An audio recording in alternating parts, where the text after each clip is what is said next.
32nd or 3rd. Ah, man, I forgot to be careful now. It's the pain is there. That's it. Presión, pues no se ocupe. Entonces, el jersey, la presión y el jersey, c'est beaucoup de.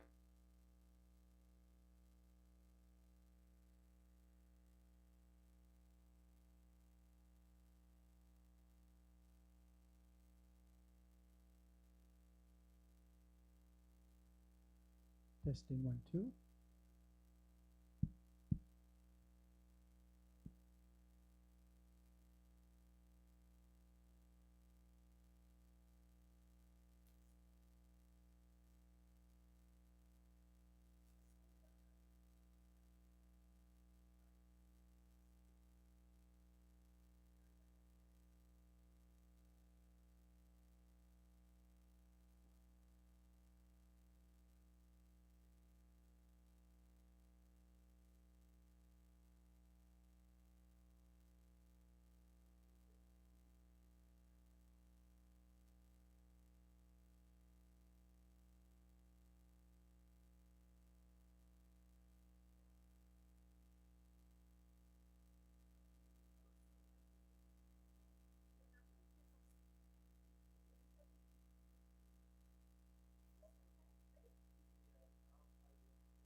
Check 1, 2, 1, 2.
sais pas, je pense que mais il y a beaucoup de publicité, donc Oui, j'ai vu ça sur Facebook passer. j'ai une Mac, donc c'est toujours quelque chose. Je pense que c'est 10 PC aussi. Oh, this PC. C'est PC. Ici. Oh, parfait. Ça, Joy. Ouais. Élément. Ouais, je veux juste voir que c'est là-bas.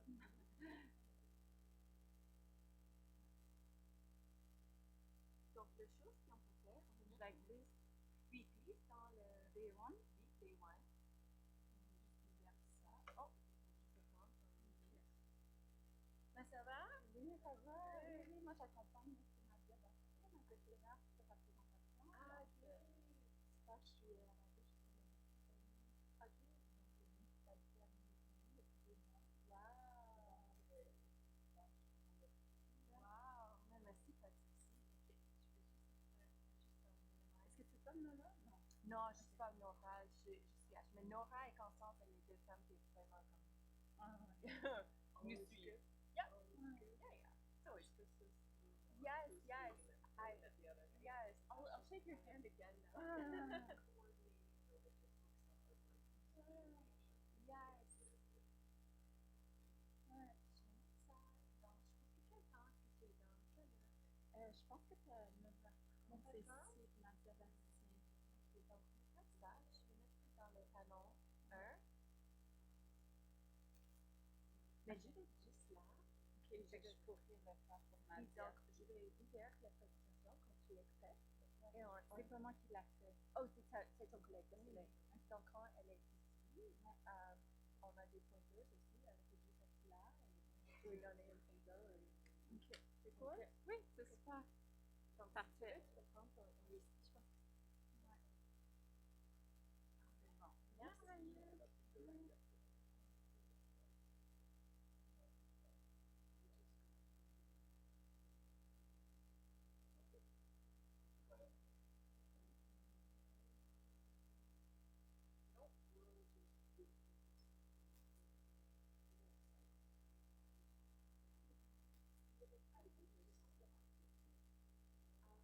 Yeah, we can, I will ask,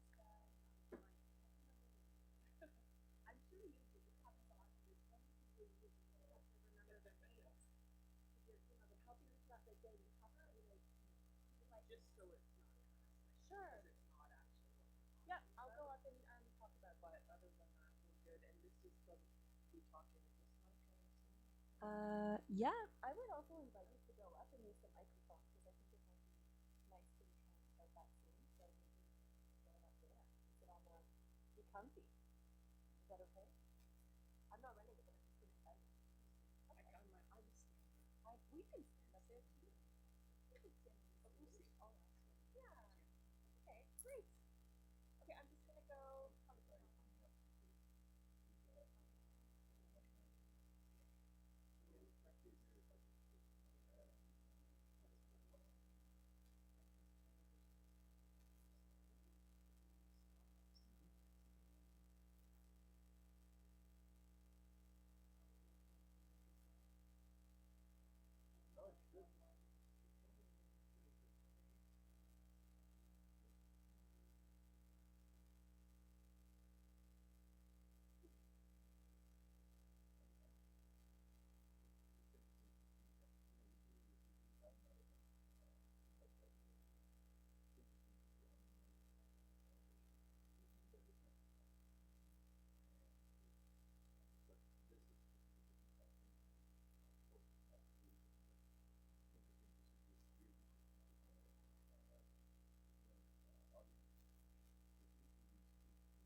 Meghan, Pascual.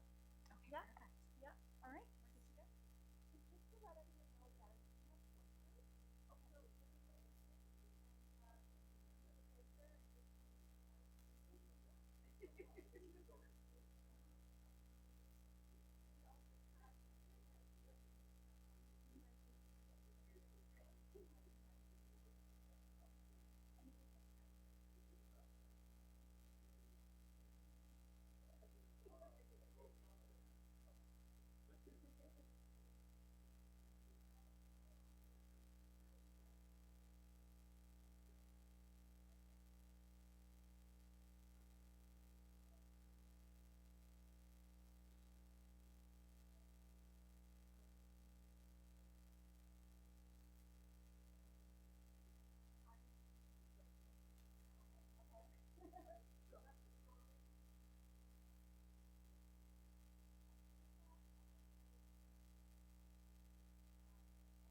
everyone. Good morning. My name is Ash. I am just coordinating this space. I just want to remind people if you need headphones for French-English translation, please note that they're just outside. If you turn to your left, you will see a table. So if you need French-English translation, please just go outside and grab a headphone, okay? Thank you so much.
side do you want to be? I think I'll be on this side. This is my bad hand. This is my good hand. I'll be either. Good morning. Oh, is it? Good, Not on yet? Okay. Hello? Good? Sort of good. If I hold it really close, that's better. Good morning. Bienvenue à tous et toutes. Welcome to BOLD. My name's Shannon Hebblethwaite, and I'm an associate professor in the Department of Applied Human Sciences here at Concordia, and the director of ENGAGE, which is Concordia's we're into our terrible twos now, Center for Research on Aging. Bon matin, je m'appelle Kim Sawchuk, je suis une professeure dans le département de communication ici à l'Université de Concordia. Je dirige le projet ACT, Aging Communication Technologies, Experiencing a Digital World in Later Life. C'est un projet international qui est ici basé ici à Concordia. In welcoming you here to BOLD, Be Old, Aging in Our City, we would like to begin by acknowledging that Concordia University is located on unceded Indigenous lands. The Kanien'kehá:ka Nation is recognized as the custodians of the land and water on which we're gathered today. Tiohtià:ke, or Montreal, is historically known as a gathering place for many First Nations. Today, it's home to a diverse population of Indigenous and other peoples. We respect the continued connections with the past, present, and future in our ongoing relationships with Indigenous and other peoples within the Montreal community. So it's our great pleasure to have you here today, and I feel like I just want to give a round of applause to all of you for getting up early and being here at BOLD. That's the first act of being BOLD.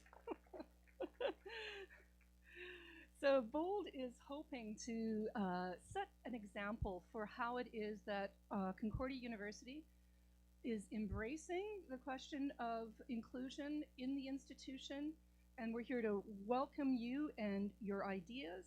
Think of the university not just as a space where we tell you what is going on, but you need to tell us what is going on and what we all need to do together to transform the society in which we live. Concordia is a space of engagement where people of all ages, we want to say, especially older people, and like we like to say, we're all aging, we're all getting old, can talk about and envision a just and inclusive future for our cities. As we age, we don't just look back, we still look forward. I'm very pleased to welcome the Dean of the Faculty of Arts and Science, André Roy, to give a few welcome remarks.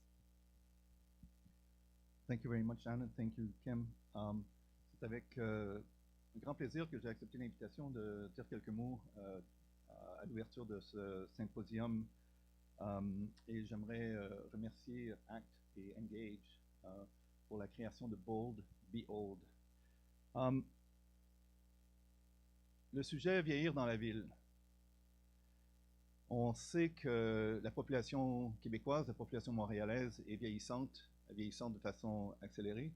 Et non seulement la proportion de personnes âgées, on définit âge maintenant à 65 ans, augmente, mais aussi la longévité augmente. Sur le plan personnel, j'ai passé le cap de 65. Et donc, je fais partie des aînés. À l'époque, on parlait de l'âge d'or. Oui, on parlait de l'âge d'or. Quand on parle de vieillir dans la ville, on commence avec l'idée de vieillir. Pour plusieurs, comme moi-même, comme peut-être tout le monde, je n'ai pas fait de sondage sur vieillir, mais vieillir arrive graduellement. Puis une journée, on arrive et on passe un cap de 65. C'est arrivé graduellement, sans trop réfléchir, sans la vie se déroule. Et je réfléchissais, est-ce qu'il y a des gens qui connaissent ici Paul Hébert, qui était un acteur comédien très connu au Canada français? Paul Hébert, une journée, était interviewé, il avait 70 ans, et on lui demandait, Monsieur Hébert, quand vous pensez à vous, comment vous vous voyez? Il dit, je me vois comme un adolescent de 14 ans. Je me vois avec un petit chapeau avec une plume, et je marche dans les prés, puis tous les jours, je pense à moi-même que c'est ça. Et je pense que c'est un peu ça aussi, quand on vieillit, en tout cas pour moi, je me regarde, puis je pense à moi, je suis pas là. Sauf que c'est là. J'ai le privilège de vieillir en santé comme d'autres. Je suis encore assez alerte, physiquement, intellectuellement. Je suis bien entouré. Des amis, des petits-enfants. Je suis indépendant. Je suis assez aisé financièrement. Mais pour le gros des personnes qui vieillissent, ce n'est pas nécessairement le cas. Et avec l'âge, vient souvent la fragilité, l'isolement, l'oubli, certainement une précarité, une santé souvent parfois hypothéquée et une certaine dépendance. Et une vieillesse qui peut être difficile. Et en ce qui concerne Bold, c'est vrai qu'on parle de tous les aînés ou de toutes les personnes vieillissantes, mais en même temps, il y en a qui sont laissés derrière. Lots of our older people are left behind. Vous marchez sûrement dans la ville. Moi, je marche tous les jours dans la ville pour venir au travail. I walk every single day to come to work.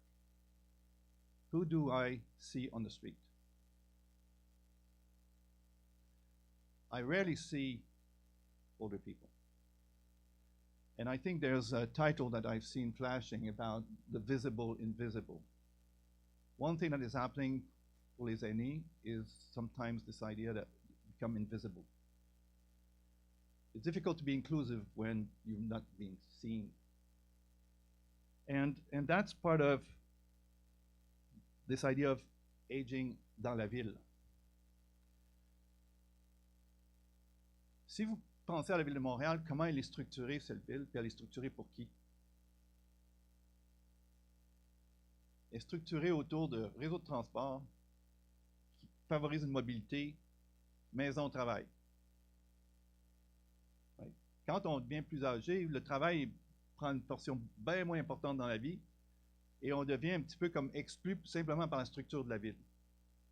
Mais on devient aussi exclu quand on devient invisible dans cette structure de la ville. Et c'est pour ça que ce qu'on fait ici à Bold, cette réflexion, j'aime cette expression de ville ludique, ville créative, ville inclusive. Mais pour être inclusif, il faut aussi, en tant qu'humain, ce n'est pas juste une question d'infrastructure, c'est une question d'humanité. C'est une question que j'appelle d'attitude. Moi, j'ai passé le cap de 65 ans, puis je suis impatient envers les personnes âgées. Je devrais juste me dire, attends un peu, André, là. Réfléchis, parce que tu es là toi aussi, puis il y a peut-être du monde en arrière de toi qui sont impatients parce que, je veux dire, il y a toute cette réflexion qu'on doit faire en tant qu'attitude humaine. Et que ce soit en ville, mais en ville encore plus, parce que la densité humaine y est. Il y a une question d'attitude par rapport au vieillissement, à l'âge, à la considération de chaque personne. Je pense que ça commence là, l'inclusivité. Après, on peut penser à des formes dans la ville, comment favoriser que cette attitude se manifeste, que ce soit dans des lieux publics, que ce soit aussi dans une forme d'habitation intergénérationnelle. Je ne vais pas prendre trop de temps, mais j'ai visité la ville de Newcastle, l'université de Newcastle, il y a quelques années. Ils ont un projet intergénérationnel qui est fameux. What they've done is design homes for multiple generations where the inner house and outer house is adaptable to every step of the cycle of life. Removable walls, you can shrink the kitchen, you can open it up, you have children, you have to create more bedrooms. It's a fantastic project. And when they presented the project at council, basically council, this is not happening. It's not quite possible to do, right? Well, they said, well, no, we're gonna, and they got a sponsor. And then when the project went up, lots of people were actually calling them and say, how can we get in there? One of them I can mention is Lewis. Those who know the British, Lewis is a retailer, and they said basically, can we help you furnish all these houses? So, but just the concept of thinking of a house that can have removable walls, expandable and then change the way that the steps can be actually adjusted, all of this. Those are the kind of things that are sort of innovative, but also they're being taught to people. I'll just mention another thing about Newcastle. They designed the new tram, the tramway, les wagons, based on a consultation of all ages, from children to elderly. Now, that leads to des attentes contradictoires. As an aging person, you're looking for something to secure yourself when you get on the tramway as soon as you got in.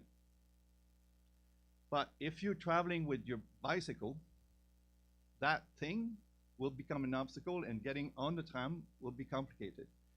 But they use all this contradiction, and they created fantastic wagons adapted to all generations.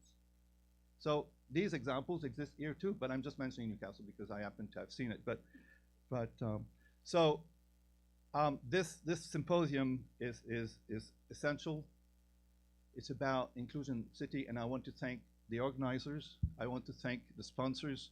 I want to thank all the participants, and specifically all of you, because this is a really nice intergenerational crowd, and I think it will lead to des idées audacieuses, des échanges fructueux qui vont amener des actions concrètes pour rendre notre ville plus ludique, plus créative pour tous. Merci.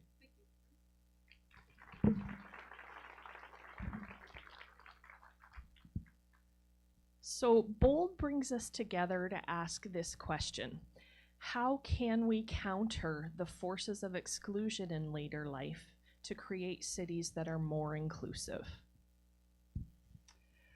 And just a little bit of data. Statistically, there's more low-income seniors in Montreal compared to many other major Canadian cities. 51% of older people in Montreal are renters, as opposed to 34% in the rest of Quebec. 28% of Montreal seniors report difficulty buying goods or accessing services. And it's essential that we acknowledge difference and diversity. In Quebec, 2 out of 5 older adults are born outside of Canada. Only 50% of Quebecers over the age of 75 can afford internet access, pointing to an intragenerational digital divide. So through BOLD, we both hope to highlight the realities of our aging at the same time as we assert that we are not just in a state of decline. We all have much to offer at each and every stage of our lives. An event like this would not be possible without the hard work and dedication of our ACT and Engage teams. I cannot sing their praises loudly enough. A huge thanks to our coordinators, Constance Lafontaine from ACT, who's out coordinating, I'm sure, and Nora Tremblay-Lamontagne, who's doing the same from Engage, as well as Sasha Lipska, who's been our communications guru so that people knew to arrive today and what we were doing, and Scott DeJong, who has been pulling together huge amount of exhibits and workshops and activities that are happening just down the hallway in the 4th space. So please do at your breaks, and we're there until next Friday as well, so feel free to come back and check out all the different exhibits that are there. They're wearing orange scarves. So if you see somebody with an orange scarf around their neck or on their arm, Ash is an example, ask them a question, they will give you an answer. So I'd also just like to thank our incredible, supportive, collaborative, ongoing partnerships with groups like RECA, Respecting Elders, Communities Against Abuse, the Atwater Library, the CREGES, Group Harmony, the Art Hives, and WIN. In addition, we have an incredible group of speakers, so we thank them all for coming here and giving their time today to share innovative, audacious ideas with you. And we acknowledge the support from Concordia, from hospitality, the folks at the 4th space, University Communication Services, and Media Relations. And we are extremely grateful to all of our funders for both ACT and Engage and for the event itself. which includes the Social Sciences and Humanities Research Council of Canada, the Office of the Vice President Research and Graduate Studies here at Concordia. The Faculty of Arts and Science is always our biggest supporter, and we're especially glad to have some additional funding from the Luc Maurice Foundation to help to support a more inclusive event here today. Aging isn't always easy. And with you all here today, I remember those who did not make it here, who could not make it here for many different reasons. As we age and face life challenges, boldness is required. I'll say lots of puns today about engage, but that's later. So be brave. Be brazen. Do not be beaten even when you feel broken or broke. Stay bad. Grow old.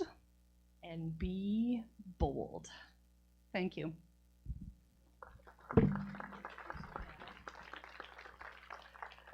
Okay, just a few notes. We're going to start our panels right away.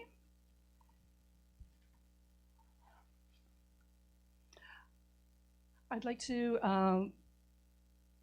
let everyone, we're actually, of course, we're running a little late. 2 minutes behind, not too bad. So I'd like to welcome Celine Cooper to the front, who's going to be our first moderator. And Celine is come to the front, and as well as the panelists.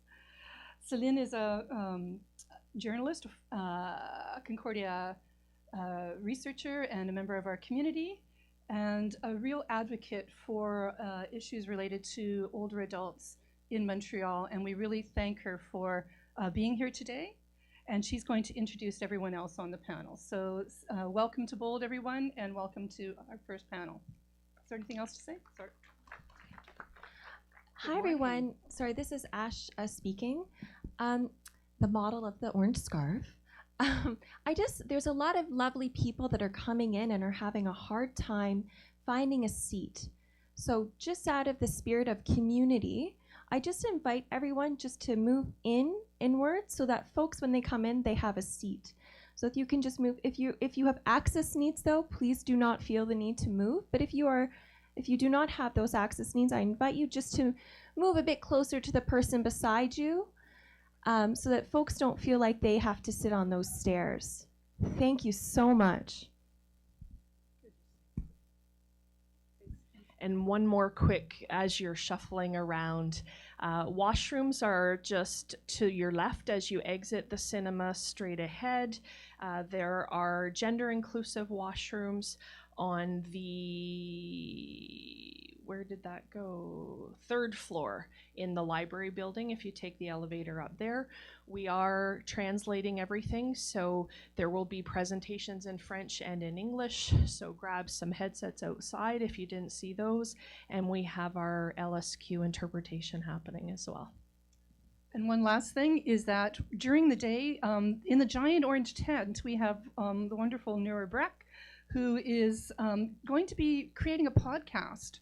So if you have something to say, or if you want to talk about an issue that is of concern to you, you can go either speak into the mic and register what it is you want to say and be part of the podcast or learn about podcasting. Or if you just like to leave a comment for us or leave a suggestion or have a conversation, Nora is also there during the day to kind of take in information, so that we've also got a space for people to just give information all day. And also we have a number of wonderful kiosks at the inside for you to visit. And also we welcome you to go to the 4th space, see the exhibit. If you haven't registered, to try the so-called escape room, which is really trying to convey the story of someone who is undergoing elder mistreatment. It's an experiment in new forms and genres of thinking about how to communicate. And there's also some wonderful exhibits from members of our community, and also interactive kind of research things that you can partake in around vision and balance, etc. So, okay. Good morning. Bonjour à toutes et à tous. It is my great pleasure to be here as the moderator for this morning's panel. And I wanted to thank all of the organizers, ACT and Engage, for this tremendous conference, and I'm really excited to be a part of it. Je m'appelle Céline Cooper, je suis une rédactrice à l'Encyclopédie canadienne. I'm currently working as an editor at the Canadian Encyclopedia, but I was previously a columnist for the Montreal Gazette for many years, and one of my big passions has always been urbanism, Montreal, and how we can create a city that is inclusive and vibrant and healthy for everybody. So I think today's conversation is going to be really rich, and I really look forward to it. So what is an age-friendly city? C'est quoi une ville amie des aînés? We have a distinguished panel with us this morning that I'd like to introduce and welcome. Nadia Bastien, we're just meeting for the first time. Elle est avec la ville de Montréal. Madame Nadia Bastien est chef de division Relations interculturelles et lutte contre les discriminations du service de la diversité et de l'inclusion sociale de la ville de Montréal depuis 3 ans. Avec son équipe, elle contribue aux orientations municipales en matière de développement social et de cohabitation harmonieuse entre tous les Montréalais et les Montréalaises, peu importe leur âge, leur orientation sexuelle, leur origine ethnoculturelle ou qu'ils aient une limitation fonctionnelle.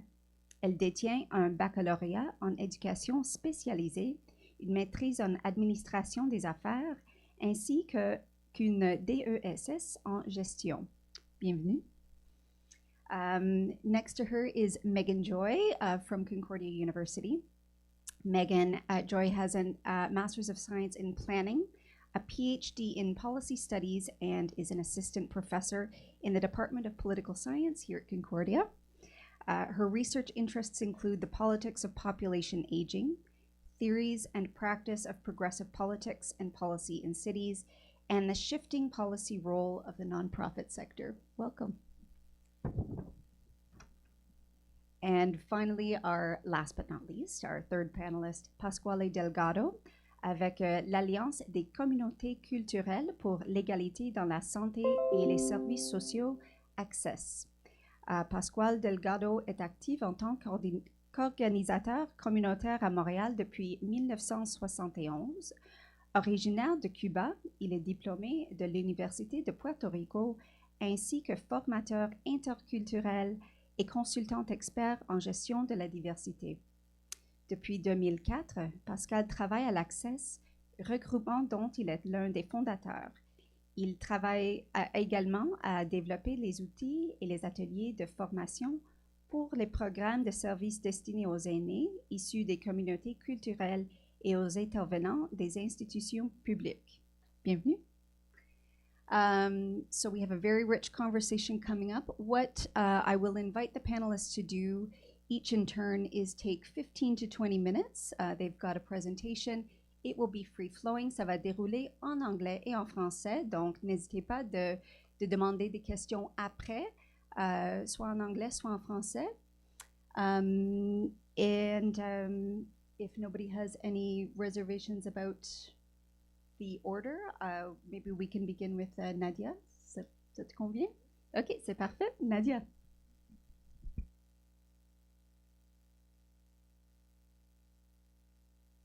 Bonjour. Donc, les présentations ont été faites. Je vais démarrer tout de suite pour vous présenter en quoi Montréal se veut une métropole à l'image des personnes aînées. Je commencerai d'abord avec un portrait statistique. En fait, mise en contexte de la présentation, effectivement. Je vais commencer par vous mettre en contexte la démarche de municipalité Amis des aînés, vous présenter le plan d'action, mais en fait, en insistant, le plan d'action de Montréal pour les aînés, et en insistant davantage sur la démarche d'élaboration du plan, ainsi que les grandes actions qui ont entouré le plan. Ensuite, je vais vous parler d'un beau projet Inclusion 360 qui est en cours à la ville et vous en donner les grandes lignes.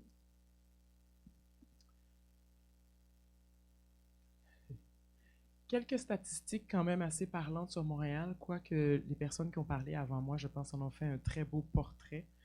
Alors, selon les données du dernier recensement, à Montréal, il y a 17% de la population totale qui est âgée de 65 ans et plus. 44% des personnes sont issues de l'immigration, donc on voit vraiment qu'il y a un beau portrait, et je pense que mes collègues vont en parler également, à quel point on n'est pas, quand on parle des personnes aînées à Montréal, on n'est pas devant un bloc monolithique, mais vraiment avec une belle diversité de personnes. Des enjeux de pauvreté pour nos personnes aînées, malheureusement, 20% des personnes de plus de 65 ans vivent avec un faible revenu et 36% vivent seuls. Donc ça positionne bien les engagements de la ville à briser l'isolement, à travailler à favoriser une cohabitation harmonieuse, et également, je vais vous parler des activités qu'on est en train de mettre en place pour favoriser les activités intergénérationnelles. Je pense que ces statistiques-là mettent bien la table sur les engagements qu'a pris la ville en ce sens. La démarche municipalité Amis des aînés à Montréal ne date pas d'hier, et je vous en explique un peu les grandes lignes. Donc, dès 2010, inspiré par le Guide mondial des villes Amis des aînés de l'Organisation mondiale de la santé, qui lui a été lancé en 2007, le gouvernement du Québec a adhéré au mouvement de municipalité Amis des aînés et a convié les villes, les municipalités à emboîter le pas et à se joindre à ce grand mouvement. En 2010, donc, la Ville de Montréal signait une entente avec le gouvernement pour entamer cette démarche et devenir officiellement une municipalité Amie des aînés. Ça nous a amené à développer un premier plan d'action pour les personnes aînées qui s'est déroulé de la période 2013 à 2015. Il a été prolongé même jusqu'en 2016, ce qui nous a conduit plus récemment à l'élaboration de deuxième plan, un plan pour les aînés, et c'est celui-là dont je vais vous parler davantage aujourd'hui.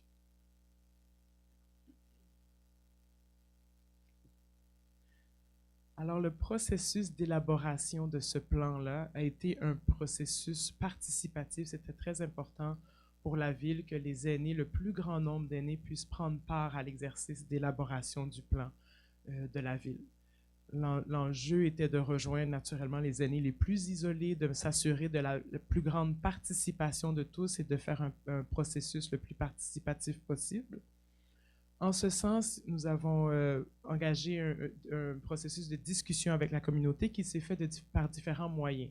Tout d'abord, il y avait des formulaires qui ont été mis en place pour que les gens ou les organismes puissent tenir des rencontres dans leur milieu et encourager les aînés à prioriser ce qui était important pour eux, à nous signifier ce qu'ils souhaitaient que la ville fasse pour eux. Donc, il y a eu vraiment un engagement de la ville à faciliter ces rencontres-là dans les milieux même où vivent les aînés. Également, on a voulu que cette discussion-là se poursuive directement avec nous. Donc, on a organisé des rencontres d'échange dans différents quartiers du territoire. On a voulu les rendre les plus géographiquement répartis sur le territoire. Il y avait la possibilité pour des aînés de participer en ligne aussi. Il y a des aînés branchés, les proches aidants.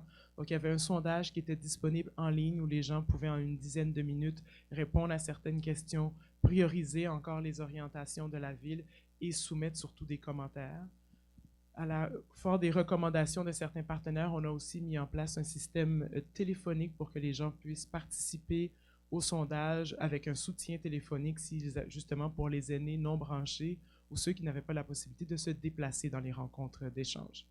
Ce processus-là a quand même permis à plus de 2300 personnes aînées de prendre part, de participer et à faire entendre leur voix auprès de la ville, à nous dire ce qu'ils souhaitaient voir se mettre en place dans la ville. Et donc, on est très fiers de ce processus participatif-là et de l'engagement des aînés à vraiment nous faire part de leurs préoccupations.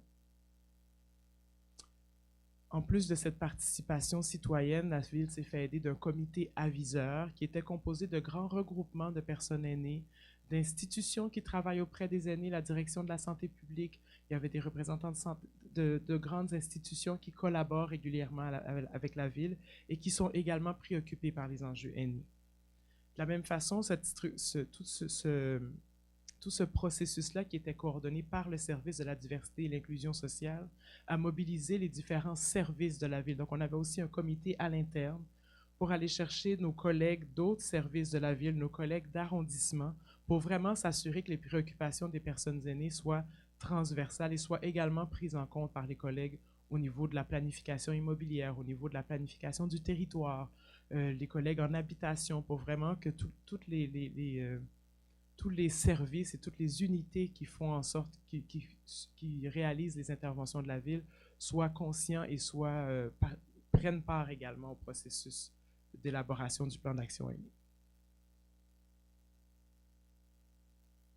Sautons maintenant directement dans le plan d'action aînée. Donc, je vous présente rapidement ce plan qui est composé de 4 axes, 7 objectifs et 40 actions. Le premier axe, donc, une ville et des quartiers à échelle humaine. L'idée générale de cet axe-là, c'était l'aménagement et la qualité du milieu de vie, parce qu'on est conscient qu'ils ont certainement un impact sur l'autonomie et le bien-être des personnes aînées. Le premier objectif, contribuer à faire de Montréal une ville universellement accessible pour les personnes aînées. Je tiens à préciser que lors du processus de consultation, on demandait aux gens, comme je vous le disais, de prioriser les axes qui apparaissaient pour eux les plus importants. Et cet axe-là, c'est pas pour rien qu'on le nomme en premier, c'est que c'est un des axes qui est ressorti comme étant prioritaire. L'aménagement de la ville, faire en sorte que les milieux de vie soient les plus accessibles pour les personnes aînées, c'est ce qui est vraiment ressorti le plus fortement comme préoccupation. Alors rapidement, je vais vous faire état de quelques réalisations qui sont portées par le service, mais par d'autres services également de la ville, pour faire en sorte que les aménagements, que ce soit dans les parcs, dans les services, soient les plus adaptés aux besoins des aînés. Par exemple, il y a eu l'aménagement de corridors d'autonomie et de stations d'entraînement extérieures dans plusieurs grands parcs de la ville, également que dans des parcs d'arrondissement, pour s'assurer que les aînés, quand ils circulent dans les parcs, puissent avoir des exerciceurs et des lieux pour justement prendre part à des activités physiques et se garder en forme. On sait comment le maintien de la vie active était important pour les aînés. Donc, l'installation d'aménagement de la sorte, c'est quelque chose qui est ressorti fortement et qui est réalisé dans plusieurs arrondissements. Également des circuits piétonniers dans les parcs et dans les aires de repos. Donc, l'aménagement de sentiers pour permettre également une vie plus active pour nos personnes aînées. Des aménagements aussi intérieurs, donc des cuisines collectives, des rénovations de salles communautaires dans des organismes. Le service de la culture à travers le réseau des bibliothèques également met énormément d'accent sur l'accessibilité de la culture, des livres disponibles en bibliothèque pour les personnes aînées. Et donc, de plus en plus d'installations de bibliothèques mobiles qui vont rejoindre les aînés dans leur milieu où ils sont, compte tenu des enjeux de mobilité auxquels font face plusieurs personnes aînées. Également, l'aménagement de terrains de pétanque dans plusieurs parcs d'arrondissement. Là encore, il y a énormément d'aménagements qui sont mis en place pour permettre au plus grand nombre d'aînés d'évoluer et de retrouver des activités qui les intéressent et qui les interpellent dans leur milieu. Donc, c'était un peu pour vous faire état de ce qui se fait en termes d'aménagement adapté pour les personnes aînées.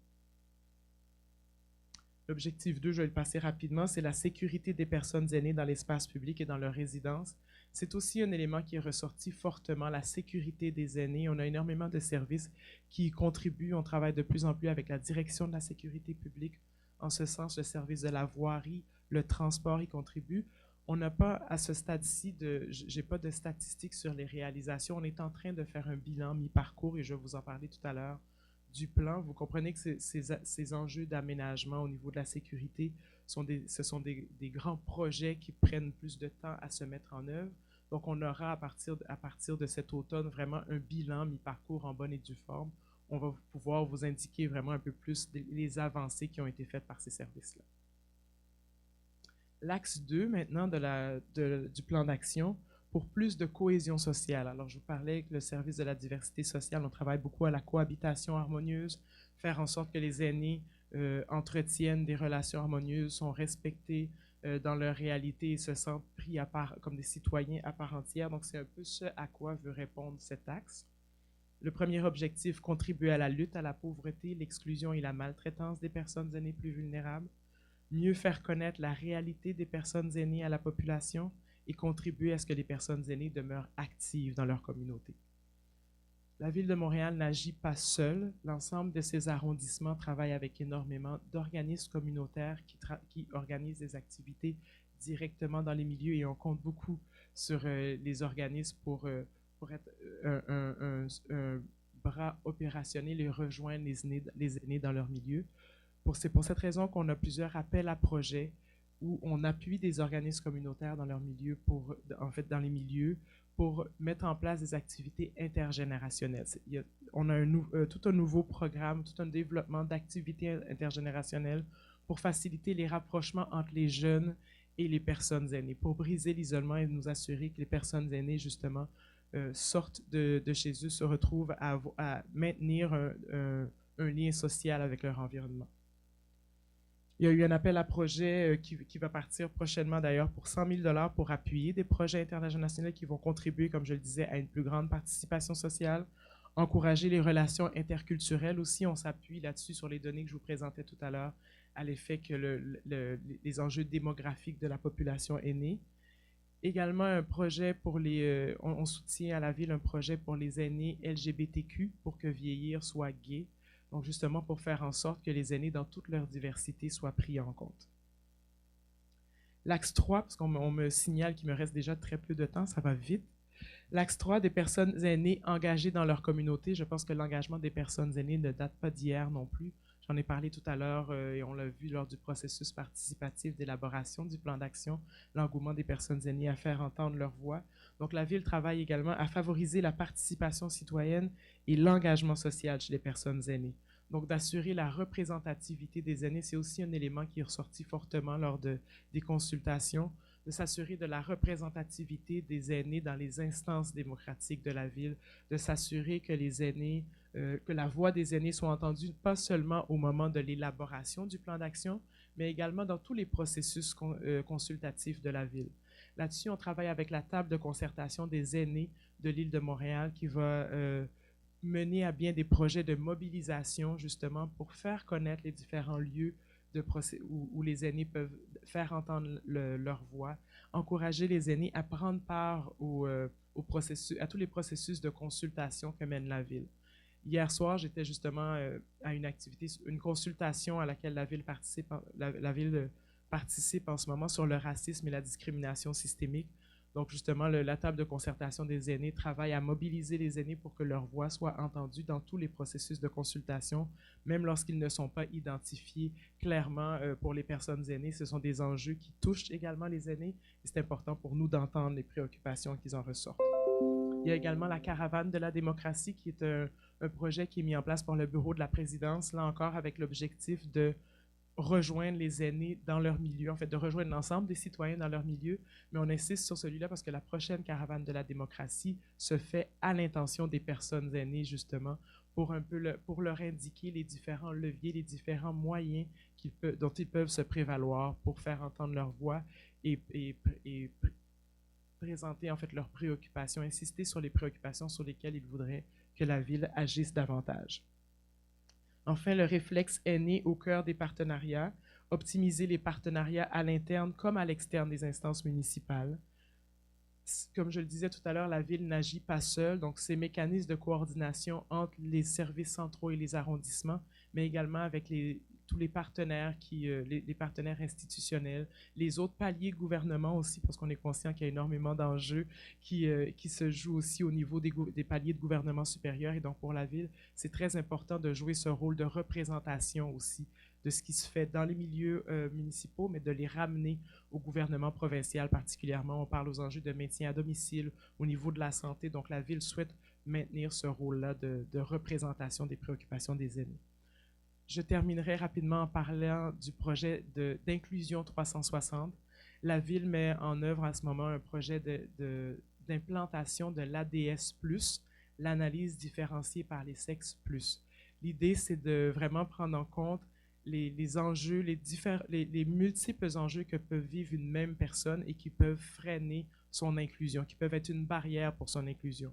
Dans le sens qu'une même personne peut être une femme, aînée, LGBTQ+, et qui a une limitation fonctionnelle. Donc, on veut s'assurer que dans l'ensemble des projets que mène la Ville, qu'on prenne en compte les personnes, pas juste pour leur dimension aînée, pas uniquement pour leur dimension d'être d'une origine ethnoculturelle différente ou pour une limitation fonctionnelle qu'ils pourraient avoir, mais vraiment de regarder l'ensemble des réalités que certaines personnes peuvent vivre et de s'assurer que dans l'ensemble des services, des programmes que met en place la Ville, qu'on porte ce regard-là et qu'on adresse les différentes situations que les groupes peuvent vivre.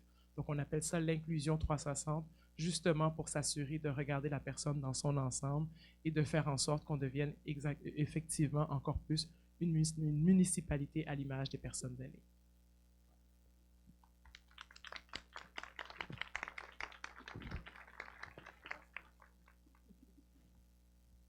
Megan.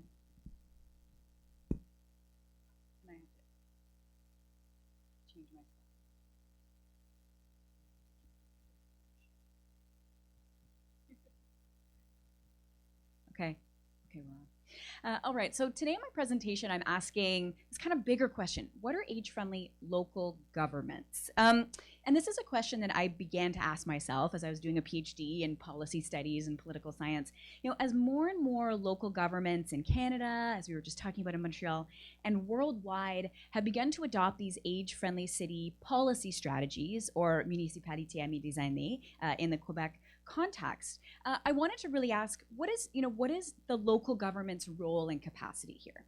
So we've already sort of talked about what this policy program is. You know, what are age-friendly cities, AFCs?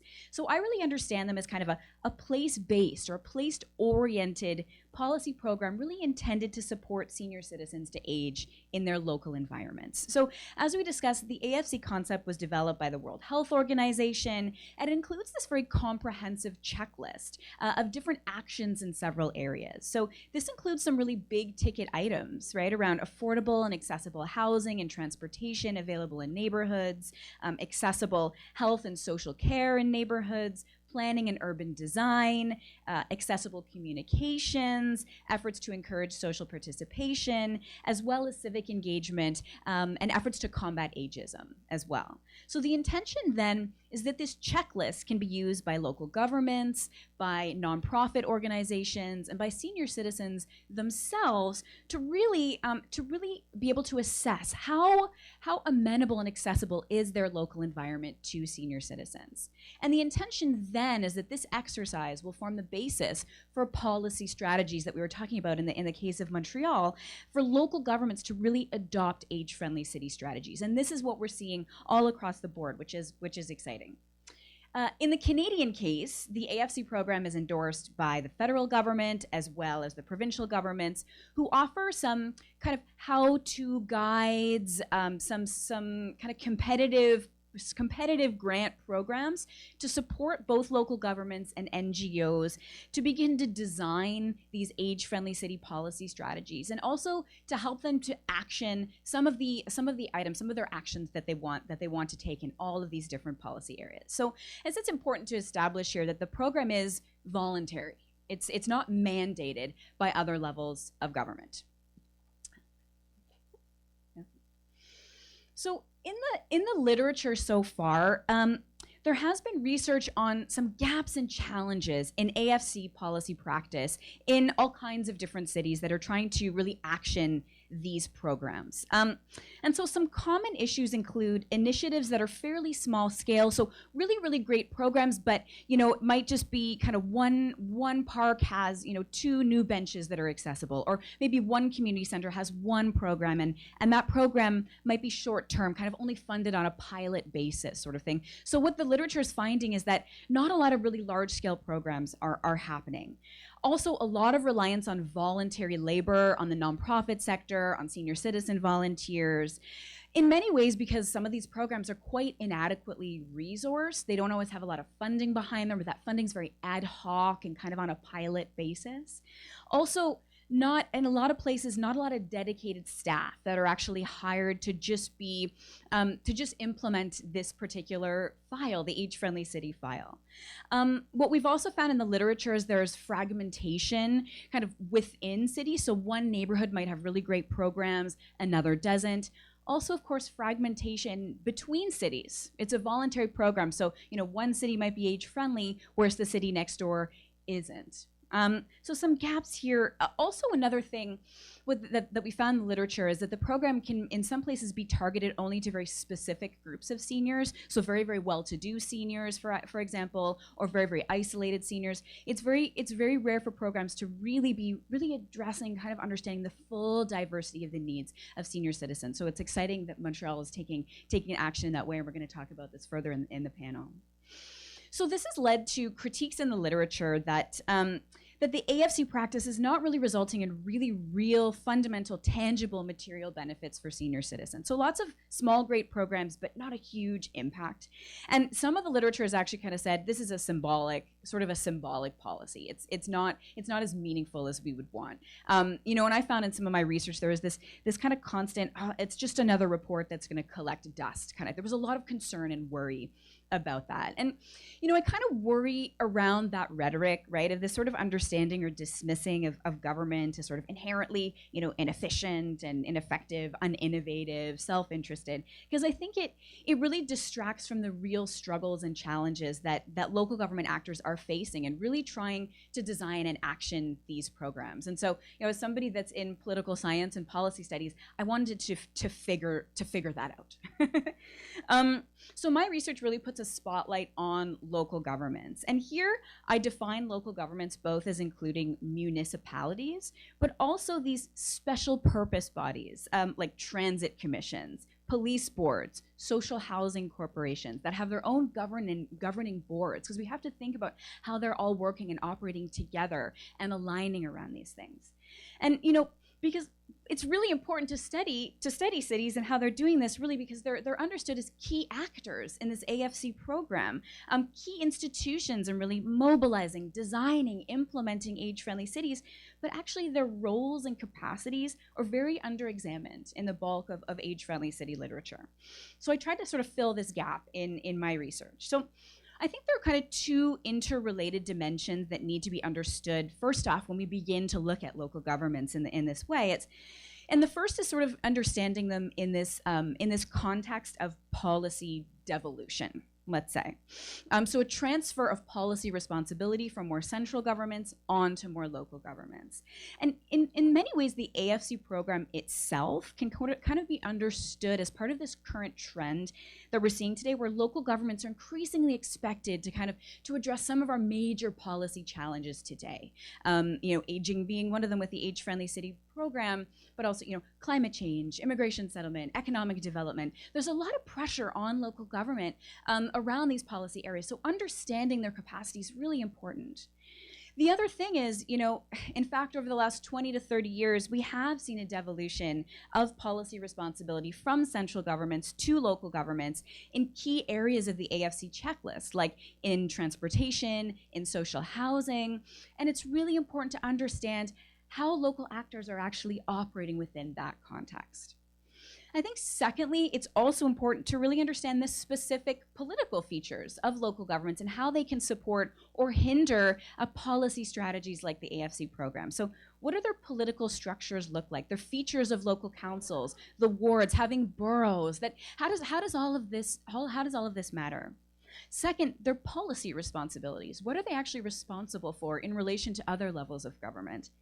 Third, the revenue sources. Where's their money coming from?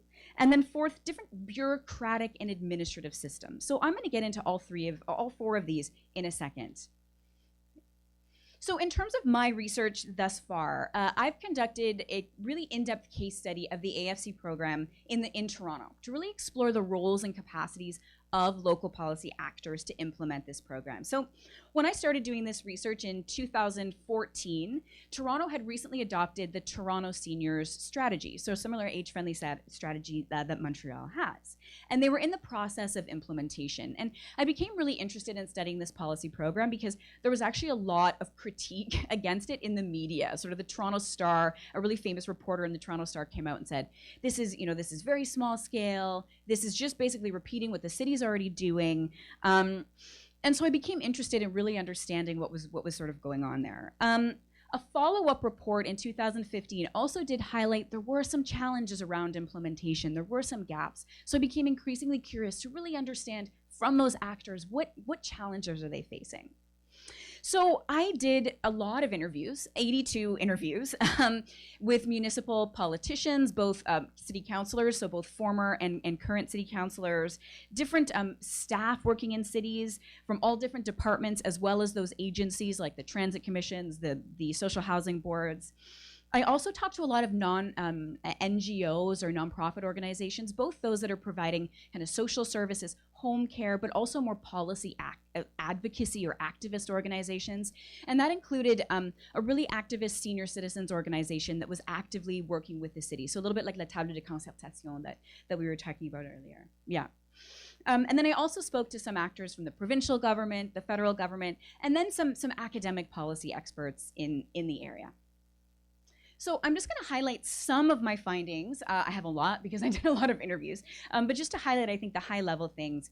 You know, in the Toronto case, when it comes to political structures, a really big challenge was sort of consistent political leadership and will around the program. And I began to sort of realize that this is in part linked to the local political system in Toronto. So unlike Vancouver and Montreal, Toronto does not have a local political party system that could really kind of establish the age-friendly city strategy as a policy priority for the party and sort of see it forward. In Toronto, each municipal councillor sort of acts as an independent. So there was one independent councillor that really wanted to see Toronto design an age-friendly strategy. And he had to do a lot of work just trying to kind of mobilize all the different councillors together to try to move this forward and get it through council. Part of that strategy was to not ask for a budget. That was part of that strategy. So one problem right there. What I also found was that these independent councillors, very, very concerned about independent name recognition so that they can get elected again. And there was less concern, I found, with actually figuring out how do we actually institutionalize this program in the bureaucracy? How do we hire staff? How do we action this? That was kind of an afterthought. Okay, so in terms of thank you. Policy responsibilities. You know, this really needs to be reiterated. Local government in Canada does not have full policy responsibility for all of these key realms of the AFC checklist, especially in the big ticket domains as we were talking about around healthcare, transportation, and housing. These policy areas are kind of complex collaborations between all three levels of government and a lot of nonprofit service delivery organizations as well. That said, Toronto is unique. Toronto actually does have more policy responsibility than, let's say, Montreal, in fact. Toronto runs 10 long-term care facilities. It does provide some home care, which is mandated by the province. So these are examples of that devolution that I was talking about. It was also devolved full responsibility to manage, coordinate, fund public transportation and social housing without necessarily being devolved the adequate financial resources to really provide these things in the way that they were needed to be provided. So what I found in the Toronto case, that actually having greater responsibility without the resources really challenges their capacity. You know, and so in some policy areas, we were really seeing the city struggling and in some cases cutting corners. So there was this really, as I was doing my research, there was a fire in a social housing building that actually killed 3 seniors, and we found that it was because a sprinkler system hadn't been put in because the city wasn't mandated to do it and said they didn't have the money. So there were examples like this that were quite problematic. Also, what I found in the city was that increasingly, as they were providing more ambulance services, more really emergency care services, more services to seniors in shelters. They were actually trying to build a long-term care facility in one of Canada's biggest shelters because the need was there. There was less resources and time to really think about the more kind of quality of life aspects of age-friendly cities, the community programs, the library programs, and that kind of thing. And this all relates to revenue sources. You know, as Toronto is doing more and more work, its resources are constrained. So cities in Canada are reliant on the property tax as their main source of revenue. It's a regressive tax. Those with lower incomes end up paying a higher portion of their income on the tax. It's also not good for redistribution services because the value of your property can increase, but your income doesn't. So in cities like Toronto, now Montreal, Vancouver, where property values are really rising, this becomes a big problem. There's a lot of resistance to raising property taxes, which is a reason why these programs don't get necessarily funded the way we want them to. Cities do get transfers from other levels of government to fund, you know, some transportation, some housing, but what I was finding in the Toronto case is they're saying this funding is not enough to deal with the increasing needs, and it's very ad hoc. We can't always plan when it's going to come. So, you know, a really stark example of this I found was in the Toronto case.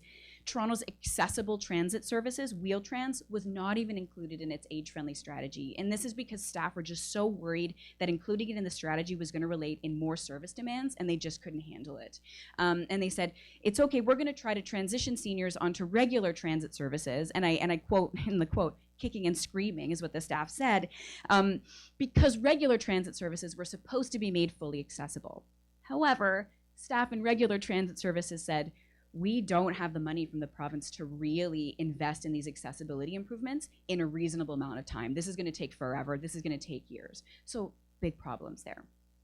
Okay, so in terms of bureaucratic admin, I know I'm running on, bureaucratic and administrative structures, this was a big challenge. You know, so internally what I found is there were really a lot of struggles to really institutionalize the strategy into the city's bureaucracy. And a lot of this related to the strategy not having a distinct funding line. So there was no specific staff that were actually paid to coordinate the program citywide. There was this wonderful staff lead that was doing what they could, but this was kind of one policy off the side of their desk in addition to the newcomer strategy and the, you know, the children's strategy and all the other strategies that Toronto had. They were also in charge of them. So, you know, so they were doing what they could, and they said, you know, we also don't have the power to force other departments, and especially those special purpose bodies like those commissions, the social housing commissions, to really action this work. So, you know, the strategy brought people in the city together, but, you know, a lot of departments were just resistant to sort of implement these actions if they weren't getting the funding. So big challenge there. Now, intergovernmentally, this is really crucially important. There is no intergovernmental AFC strategy. You know, city staff were saying, you know, the federal and provincial how-to guides, great, funding great, but it's just not enough to deal with the bigger needs. So, you know, these policy areas really need to be coordinated between all three levels of government. Okay, my last slide. And there's a lot here, so maybe we can talk about this during the break, or the discussion. But, you know, so my findings are really, there are a lot of struggles here that we need to take seriously and all kind of work together. And so, you know, I was thinking about moving forward, you know, I think that community organizations, there really does need to be that coalition building among nonprofits to really, you know, stand up for seniors and all their diversity to the city, but also work with the city, work with counselors, work with staff. And here, what I found in the Toronto case was beginning to work really well was actually having an advisory board of senior citizens and nonprofit organizations that didn't just work when the strategy was being developed, but that were actually institutionalized in the bureaucracy and there over the long term. Also, I think that we need to explore further and further how local governments can institutionalize age-friendly strategies, perhaps with aging offices that have a budget, that are staffed, that have the capacity to enforce aging policy. This also provides a place where nonprofits can come and do their work. Other levels of government, if they're serious in enhancing the quality of life of senior citizens, then we need to think about intergovernmental AFC strategies. In my mind, each level of government needs to have its own AFC strategy to really look at how all the different departments and ministries, how does their work affect the everyday lives of senior citizens? And how does then that then relate to the role of each level of government and who's doing the funding? That needs to be coordinated intergovernmentally much better. Finally, when it comes to researchers like me, I really think that we need to focus a lot more on the different types of political institutions that can actually enact these types of programs. So case studies, comparative research, looking at how political structures, policy responsibilities, revenue sources, administrative systems, how these models can really shift and tweak and inform more substantive age-friendly city strategies. Thank you.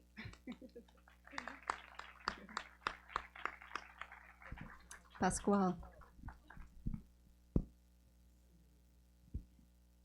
Hello, hello. Okay. If somebody could do the clicking for me, I would really appreciate it. I normally hate clickers. Okay. Now, the presentation is in French, but I will be talking to it in English. And I think it would be convenient for the people here in Concordia that are students or participants who are Anglophone. Number one, what is ACCÉSSS before we click? When I say click, click. Number one, ACCÉSSS is a coalition of 133 organizations. It was created in 1984 to look at issues of accessibility to health and social services for people of ethnocultural minorities. We've been around a long time, and we've been trying to improve things. Number two things before I start, I want to say that tomorrow is my 72nd birthday. So I am officially a real senior. Happy birthday! Thank you. And third, I'm Cuban. Normally I don't need a microphone. But hey, you know, I'm going with the flow. So let's go click. When I say click, click. The challenges of aging in a city that is more cosmopolitan and pluriethnic or multicultural. Sorry, I didn't say click. Be old, it's the name of this conference. Go ahead, click. And it happened today. Okay. On, next click. I should say click. Click, okay. What do we mean by seniors of a ethnocultural communities? 18% of the population in total in Quebec, around 18%, is 60 years or more. Click. 44%, we saw what Madame Bastien was saying, 44% of seniors in the region of Montreal come from cultural communities. And this is according to the latest statistics, so it's a growing population, and in 20 years will be about half of the population for seniors in the island of Montreal. Again, we're talking about the island of Montreal, so we go beyond simply the city of Montreal, but looking at the other cities of the island of Montreal. We look at some of the issues also that were found on the research of the Direction de la Santé Publique, Public Health of Montreal. We have seen that seniors are very susceptible, have many vulnerabilities. The most important groups in terms of vulnerability, according to that study by the DRSP, were people of low income and immigrants.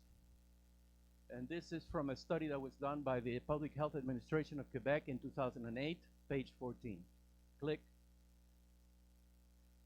Sweet.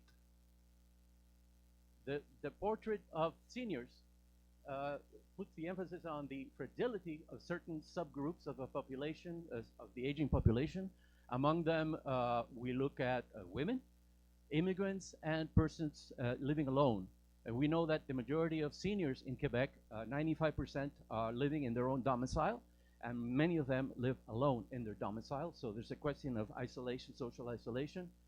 And it is very important, according to that study, that these populations that are vulnerable be identified so that we can target our interventions and programs in terms of improving the situation. That was one of the recommendations in 2008.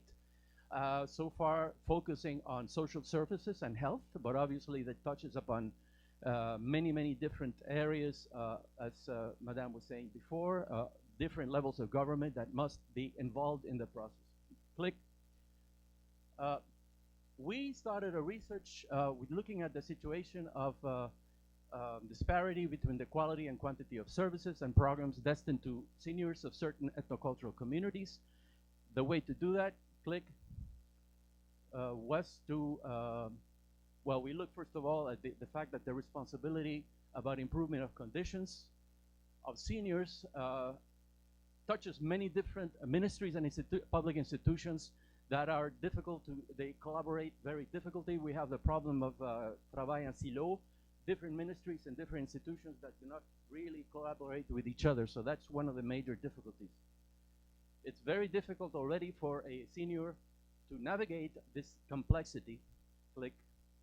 But if we add the enormous diversity of origins, the cultural distance between different groups in terms of the coming into Quebec, the lack of autonomy having to do with immigration status, some of them are not really fully accepted as residents, the linguistic barriers, access to services becomes really impossible, and talking about navigating the system, but for certain groups of immigrant origin, it becomes almost impossible to really navigate and get the services they need. Click.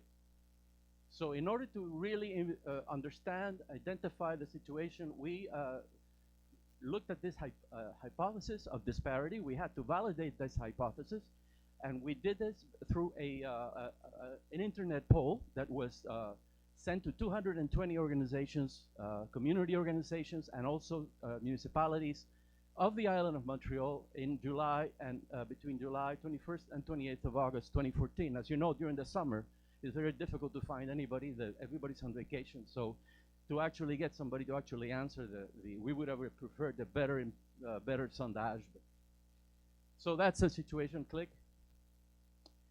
We actually targeted certain services, a lot of them which are the responsibility of the City of Montreal, such as the 911 Emergency Center, services such as public security and prevention of criminality, the SPM, police, tandem, surveillance of neighborhoods, services of having to do the responsibility of the fire services, prevention, and especially measures having to do with intoxication of carbon monoxide and prevention of smoke and things like adaptation of dwellings so that you can, have a proper fire protection from fire. Click. We looked also at services d'habitation, domicile, housing, measures for ameliorating the conditions, improving the conditions of housing, and for example, the service d'inspection des bâtiments, which we believe is very important that people get involved from inspection des bâtiments to look at ways in which the dwellings, what are the people who are senior citizens living in dwellings and may not be adequate. Sécurité alimentaire, some of this is, some of the boroughs in Montreal have programs to improve food security, access to food, transportation en commun. For example, if you look at les navettes d'or, which was one interesting in some boroughs, you have the golden buses that help the seniors go through the route to actually improve their services. Adaptation, transport adapté, obviously, for people who are physically have mobility problems, and some of the metros are totally inadequate in terms of mobility. Click. We found that among the organizations in the center of the island of Montreal, some municipalities that we have identified here, that are in the couloir between Saint-Denis and Descaries, click. 88% of all the people who answered the survey believe that the 911 service, 911 emergency center, does not only responds partially or not at all to the needs of seniors of the immigration origin, especially the people that do not speak French or English fluently. 63 of the répondants, 63 persons believe that the conditions, socioeconomic conditions of the seniors that they are helping are very difficult. Click.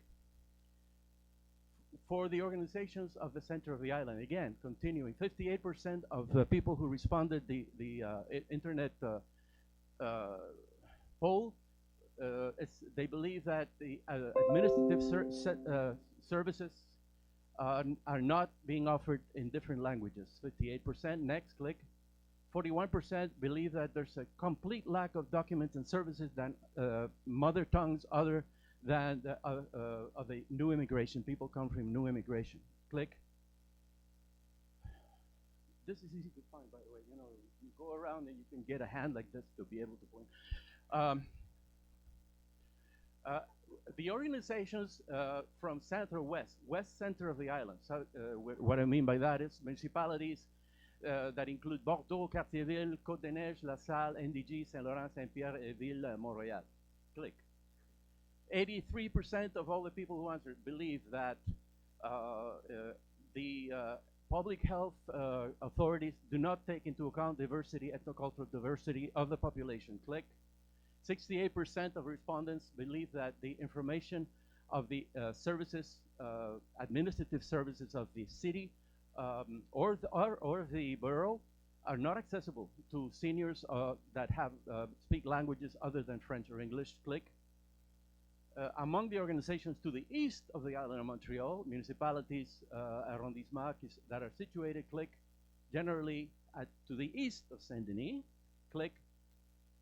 80% of the respondents believe that the services of the city are not offered in different languages, click. 46% do not, they believe that conditions of socioeconomic conditions are really difficult for immigrant seniors, click. 36% of organizations, community organizations, believe that public instances are not calling to, are not doing any kind of partnership with and take into account the expertise of community organizations. The main demands have to do with accompaniment and interpretation. Click. The organizations to the west of the island, so municipalities, for example, situated to the west of Descartes Boulevard, have answered that very few organizations that they are working with have any kind of there are very few organizations that really deal with the issues of immigration, seniors of immigrant of immigrant origin.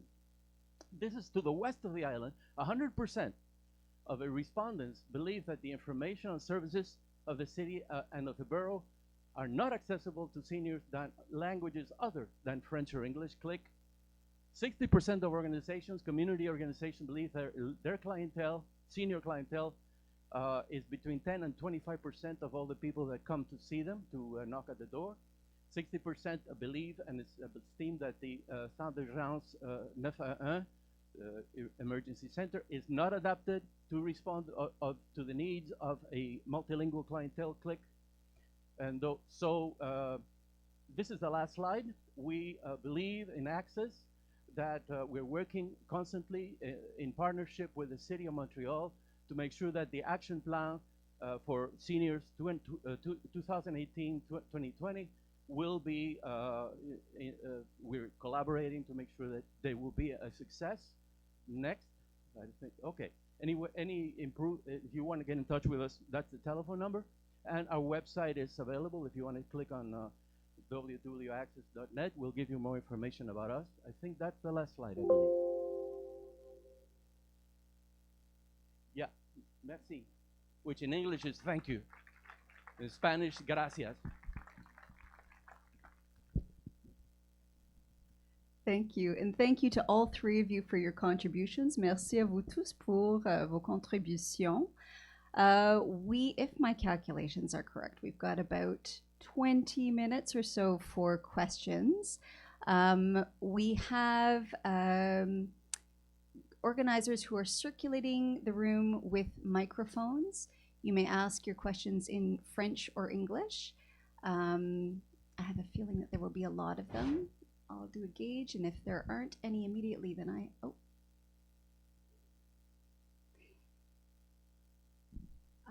This question is addressed to Pascual. And I was just wondering how those surveys were conducted, because a lot of the elderly may have difficulty, sort of thinking about open-ended questions. So if you had closed-ended questions pertaining to, the language issue, the access to 911, etc., it might skew the results because they haven't had a chance to really think of, maybe nutritional services. Do you know what I mean? So I'm kind of like not apprehensive, but I feel like maybe the survey results sometimes answer an objective that the city would like to know without addressing maybe other issues. Yes, you're correct, but one thing that I forgot to mention, the survey was really intended for the organizations, community organizations, and borough departments. It was not intended, we did not consult senior individuals as such. What we did is look at, first of all, identify community groups that are serving seniors and asking them, number one, do you receive, the first question is, do you receive people in clientele of seniors in your in your group? And then we proceed with a series of questions about services. So we had the various boroughs, the people identified were the people in handling seniors in the borough, services for seniors of all kinds. And we identified a number of community organizations that normally would give services to seniors. So you're right, if we had done an open internet survey targeting individual seniors, then we would have come up with completely different results. As it is, we wanted to find out what the community groups are facing in terms of accessibility to service.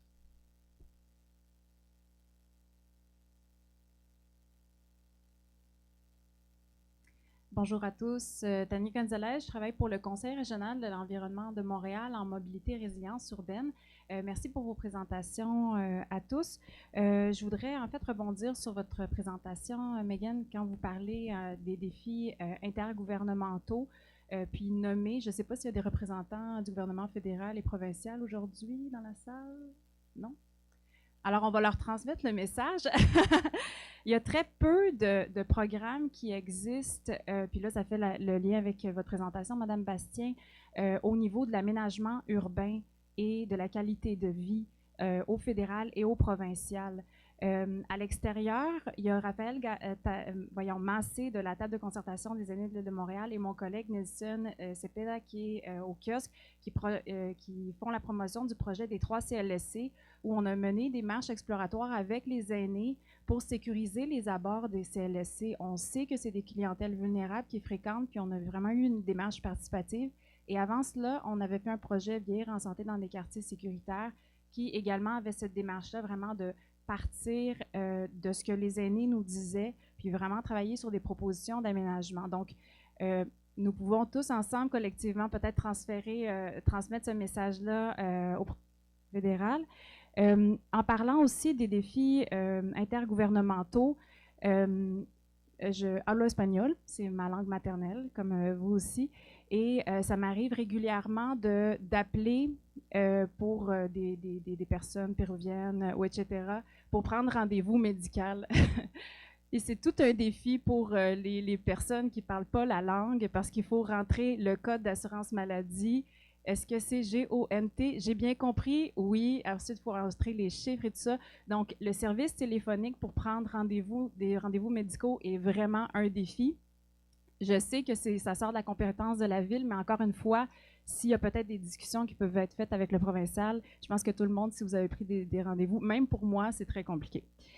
En terminant, j'aimerais en fait souligner qu'en 2014, j'ai un passé aussi d'avoir fait ma maîtrise en suivant des aînés avec différentes aides à la mobilité. Puis j'ai travaillé aussi pour la table des aînés de l'île de Montréal parce que moi aussi je vieillis, puis j'ai à cœur les citoyens montréalais et montréalaises de la poussette à la marchette. Puis on avait fait un document puis une analyse sur le service des navettes or que vous avez mentionné. Donc, c'est des microbus qui parcourent plusieurs quartiers, vraiment à l'intérieur du quartier, dans les zones et les services qui sont visités par les aînés, puis à l'extérieur des heures de pointe. Par contre, on avait beaucoup de recommandations en 2014. Ça commence par des marches à l'entrée de l'autobus, le fait qu'on passait à côté des aînés dans les arrêts sans s'arrêter, qu'il n'y avait pas d'abribus. Puis depuis 2014, il n'y a eu aucune amélioration. J'ai travaillé comme organisatrice communautaire aussi à Bordeaux-Cartierville, donc j'ai eu l'occasion de refaire la tournée. Puis malheureusement, ça, c'est un service qui est méconnu. Puis comme il est méconnu, il est mésutilisé.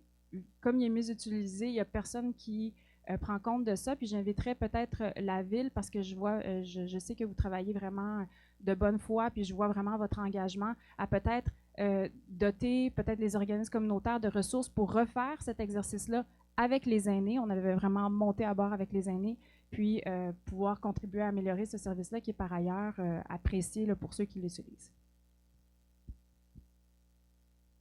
Merci. Je suis totalement d'accord. Il y a énormément de travail à faire et je vous félicite. Les différents paliers gouvernementaux, on était vraiment pris avec la situation de l'austérité fiscale qui était la politique de l'ancien gouvernement. Depuis 2014, il y a eu une réduction des services, même de santé et services sociaux, accès par exemple au CLSC pour la population en général au Québec. C'est pas seulement pour les personnes des communautés culturelles. Et ça a eu un impact direct sur les services et sur les sentiments de sécurité à travers tout le pays. Je crois qu'il faut travailler là-dessus. Pour les navettes d'or et pour d'autres choses, je crois que ça s'entame aujourd'hui avec la nouvelle administration. Un bon début d'une collaboration très importante avec la nouvelle administration de la ville qui va nous permettre d'arriver à probablement des projets pilotes comme vous venez de mentionner. Les navettes d'or, je crois que c'était excellent comme projet. Alors, il y a énormément de travail à faire. Je suis très content qu'on a approché le fait de le problème des ressources, qui était certainement un grand problème de partage des ressources et des partenariats avec les organismes non gouvernementaux, comme on a vu à Toronto, des problèmes qui se vivent en termes de pouvoir faire des partenariats efficaces avec les organismes qui reçoivent cette population, surtout les nouveaux immigrants. C'est eu la porte d'entrée, dans grande mesure, des personnes qui arrivent de différents pays, et les services qu'on a besoin sont énormes, mais les ressources sont très limitées. Donc, merci. Are there any other questions from the floor? Hi. I have a question mostly for Nadia and possibly Meghan as well. You spoke about the way different OBNLs and municipal departments are working together, but there's no mention about another huge sector, which is the private sector. I'm just wondering what kind of partnerships have been considered with the private sector to provide more services to make things more accessible for seniors. You know, the statistic, there's about 30% of seniors who are of faible revenu, that leaves 70% who aren't, who would be of great interest to these private sector businesses, because this population is growing and they need to be able to serve this population in order to survive themselves.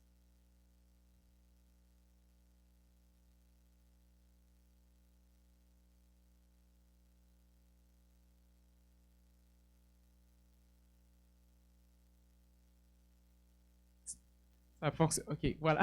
Merci pour la question, c'est ce que je veux dire. Je ne sais pas si vous parlez du secteur privé en termes de commerce ou en termes dans quel sens vous... les entreprises versus les services qu'ils peuvent offrir aux aînés. C'est sûr que la ville a tout un secteur de développement économique qui travaille aussi à développer, à faire en sorte que le secteur des entreprises privées se mobilise également. Ce qui m'est venu en tête quand vous avez parlé des aînés et du secteur privé, c'est qu'il y a une autre consultation qui a eu lieu l'automne dernier pour les personnes qui ont une limitation fonctionnelle, et un des enjeux qu'il nous parlait au niveau de leur isolement, effectivement, c'était l'accès au commerce de proximité. Le fait de pouvoir avoir dans leur secteur des commerces de proximité pour répondre à tous leurs divers types de besoins, que ce soit au niveau alimentaire, même au niveau social, et tout le levier que la ville pouvait avoir pour rendre accessibles ces commerces-là. Et donc, il y a tout un programme qui est en cours en ce moment pour les subventions que Montréal peut offrir pour l'accessibilité des petits commerces de quartier, pour justement permettre aux propriétaires de commerce ou aux occupants des commerces de rendre accessibles leurs bâtiments ou leurs commerces, justement pour permettre aux gens dans les quartiers de pouvoir les fréquenter davantage. C'est vraiment un enjeu qui est sorti fortement lors de la consultation pour les personnes qui avaient une limitation fonctionnelle. Là encore, l'enjeu, puis c'est un peu ce dont Meghan parlait, c'est l'arrimage, parce que tous ces bâtiments-là ne sont pas nécessairement sous la responsabilité de la ville. Il y a tout un enjeu de juridiction entre le provincial et le municipal, mais c'est vraiment quelque chose qu'on regarde pour voir comment on peut faire des représentations, ne serait-ce que pour arrimer nos programmes. Parce qu'il y a un programme similaire qui existe au provincial, et ce que les commerçants nous disaient, c'est que juste la reddition de compte ou la portion administrative pour faire des demandes dans chacun des programmes rend leur accessibilité beaucoup plus complexe. Donc, on est en train de travailler pour voir quelles sortes d'arrimages peuvent être faits, mais c'est pas simple. C'est pour ça que je disais à la blague à Meghan à la fin de sa présentation que plusieurs des exemples qu'elle a donnés sur Toronto pourraient très bien s'appliquer à la réalité de Montréal aussi en termes de complexité parfois au niveau de la gouvernance de nos institutions. Yeah, I think there was a real emphasis in my interviews with the city on saying, you know, we depend on the nonprofit sector to sort of fill some of the gaps that we can't fill for low-income seniors, for more vulnerable seniors. But there was an emphasis too on kind of on the role of the private sector, specifically in some more affluent neighborhoods. So there's a project in Toronto that they were hoping to get off the ground. It wasn't the first version of the Toronto Senior Strategy, which was doing neighborhood mapping, which is to try to figure out what types of say, community programs exist in the different publicly owned kind of community centers, but then also what exists in maybe some of the more affluent neighborhoods around, things like yoga classes and different types of classes for senior citizens as well, to try to get a handle on kind of what is out there as well. There were also some private sector actors involved on kind of the advisory table to inform the city. So, so in the Toronto case, quite a bit of long-term care is privatized. I mean, this is the same case, I think, in Montreal. And so some of those large private sector long-term care actors were also involved in informing the Toronto senior strategy. So kind of in that sort of the ways that they were involved. But really when it came to kind of filling those service gaps, there was a real emphasis on partnerships with the nonprofit sector rather than the private sector. I would like to add, in terms of the participation with the private sector, we try to work to come up with partnerships. One problem we're seeing, even for people in the high-end residences, and we're looking at the nursing homes and the situation in nursing homes across Canada, but in Quebec we've seen cases of abandoned seniors who died of hypothermia, even in residences that were for people that are well-to-do. So it's not only a problem of seniors living in the CHSLD, where we have also seen difficult situations such as the deaths last year during the heat wave. We're talking 66%. A good percent of them were people in CHSLD or in apartments all by themselves who were abandoned and who died of heat exposure. But anyway, the nursing homes is a very, very difficult area. We're looking at certification, accreditation, and how can you monitor and have a monitoring service to make sure that the senior homes are well manned in terms of personnel. All that is not in the responsibility of the City of Montreal. A lot of them are under the heading of the Health and Social Service Network. So we have to look at ways in which the certification, accreditation is looked at so that seniors will receive in those private homes, I'm talking about private nursing homes, the best possible care so people will not end up dying because of lack of surveillance.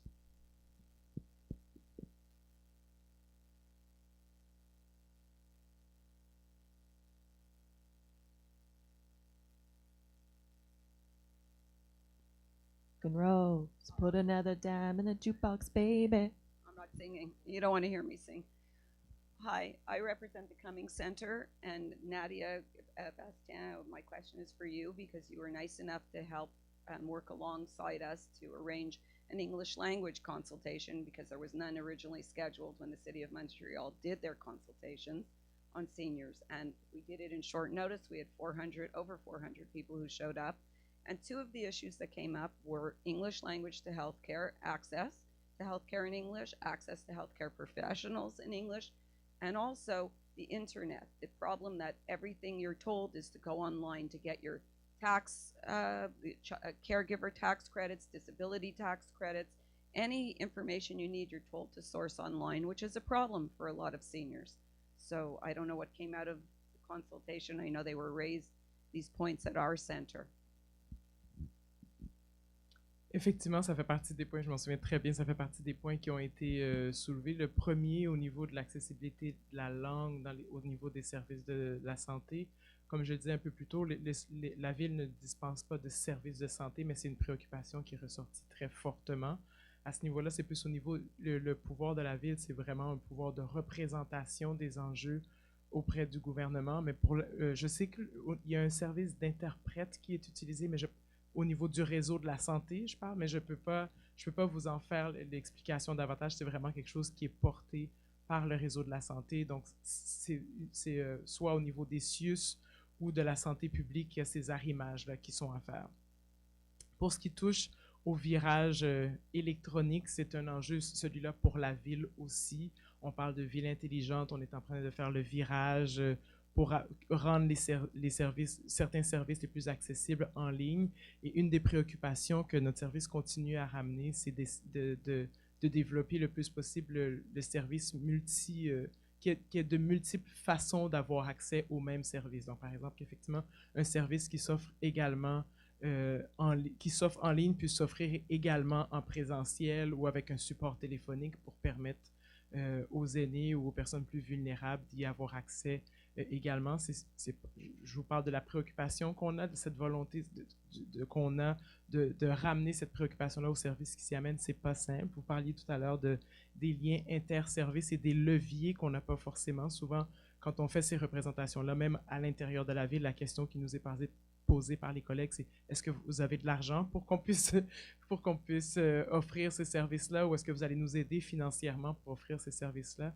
Donc, mais la préoccupation de l'inclusion 360 dont je parlais, de prendre en compte la dimension intersectionnelle, c'est justement pour permettre à chacun de ces services-là un peu de leur dire, c'est pas de dépendre du service qui s'occupe ou qui a la préoccupation des aînés, c'est vraiment vous-même, quand vous concevez un service, apprenez à vous poser des questions de qui est à risque d'être exclu par le service que je suis en train de développer.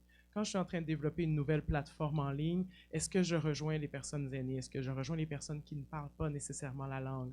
Les personnes qui peuvent avoir une limitation auditive? Est-ce que mon service permet de rejoindre? Donc vraiment, le projet d'Inclusion 360, on travaille beaucoup à concevoir des formations pour s'assurer que l'ensemble des professionnels de la ville développent ce réflexe d'inclusion-là et se posent les bonnes questions en amont même du développement des services. Donc, mais c'est un work in progress. I would like to add that some of the problems we're facing with the new technologies, this again, there has been this idea that you have to go to a website, you have to consult, or even if you call Resource Canada or Ressources Québec, you're going to go around in circles before you can finally somebody who can give you the information in French or English. So you can imagine the barriers when you're looking at somebody who just arrived from Syria and speaks only Arabic or Persian or whatever. I want to say that call centers in general, we're having a difficult convincing them to somehow create multilingual services, at least as a side order. Some of them are doing some good work, but I think there's a lot of work to be done, and we have seen in the news recently that there's a problem with resources. If you call Resource Canada or any of the information sections right now, it's centralized. And if you want to know about taxes or retirement or whatever, you really have a hard time finding somebody to give you the information. I want to finish just simply by congratulating the Cumming Center. I see that the Cumming Center is a model of the kind of thing that cultural communities could be adapting for their own programs. So I would recommend that people really look into the services of the Cumming Center for their community and for all communities. It's not only for people of your religion. So just thank you very much. You're doing a great job.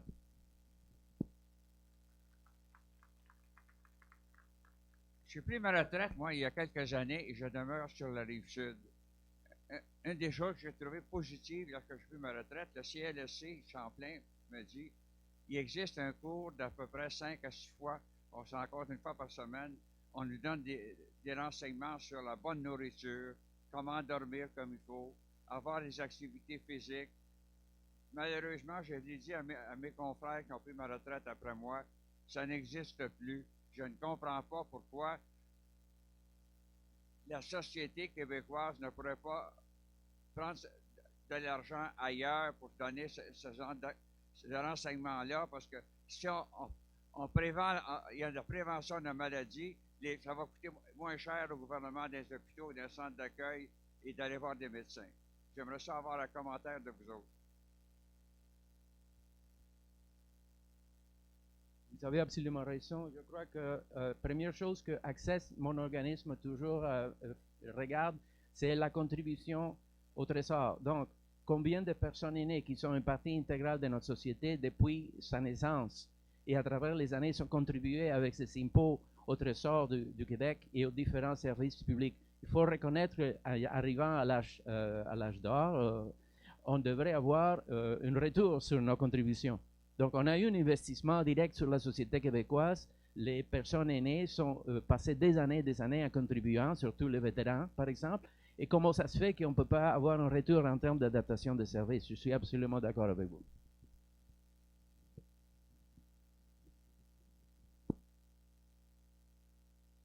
Un peu dans le même sens, je pense que vous avez totalement raison aussi. Je pense que vous faites un lien aussi avec la prévention. On ne le dira jamais suffisamment à quel point c'est important d'agir en prévention. Vous donnez l'exemple tout à l'heure des investissements qui sont mis au niveau des ambulances plutôt que de travailler à la prévention de certains risques. Là encore, c'est pas un élément qui est sous la juridiction de la ville, mais je voulais juste mentionner que je suis tout à fait d'accord avec cette idée-là de travailler en prévention. Nous, c'est plus au niveau de l'aménagement routier, de travailler à sécuriser les espaces, justement pour éviter, pour travailler en amont plutôt que lorsque des incidents surviennent. Je suis totalement d'accord. Un autre problème qu'on vit, c'est le cloisonnement des services par région. La sur-régionalisation des services, ça donne que des fois, un modèle qui était vraiment bien construit, mettons à Laval, n'est pas vraiment utilisé à la rive sud, à Montérégie. Donc, chaque région fait sa propre, réinvente la rue. On a vu depuis 30 ans des situations où, dans les services de santé et services sociaux, soit prévention ou curatif, on n'a pas un modèle homogène pour tous les pays, qui fait que de temps en temps, on va trouver des choses vraiment très bien faites dans la ville de Québec ou en Estrie, qui n'est pas vraiment modélé et utilisé, copié pour une autre région. Donc, et surtout depuis 2014, avec la disparition des agences régionales, ça fait que chaque 6 ou 6, dans l'île de Montréal, on a 6 ou 7, chacune redéveloppe ses propres politiques en lieu d'être cohérent par rapport à une politique, à un plan global du ministère. Donc, chaque région réinvente la rue, puis on arrive avec des carences importantes, comme en Rive-Sud, par exemple. So I think we've got time for 2 more questions. I see one over here and one over here. First off, I'd like to congratulate you all on your efforts. I think we're really headed in the right direction. But as far as integrating the older population into our city, I think we want to keep them moving. There's a lot of healthy people over the age of 65 that, as we see, they're living on their own, but they can't go out shopping when they want to go shopping. If they live in the suburbs, the local community buses or the STM leaves them on a street where they have to walk across a football field to get to their Walmart or to get to their shopping center. Now, even a healthy person, it's a challenge, especially with our weather. Again, you say, okay, they can join a seniors club and get a shuttle, but do we want to isolate them? Oh, they're a senior now. You can't take public transportation. You have to take a shuttle bus. You have to go there. You can't go shopping the day you want to go. You have to go on Wednesday afternoons between the hours of 3 and 4. You can't get up in the morning and say, oh, I'd like to go to the store and pick something up.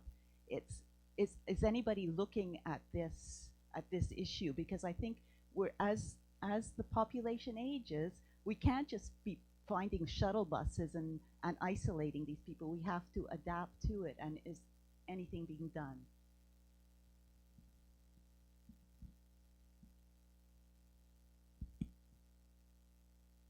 An excellent point. And I think, yeah, I mean, I had this really great quote, and I'm trying to remember it, but it was really that, that age-friendly is everything that the city does, right? It isn't just one department. It's urban planning, it's transportation, it's housing, it's, it really is every dimension.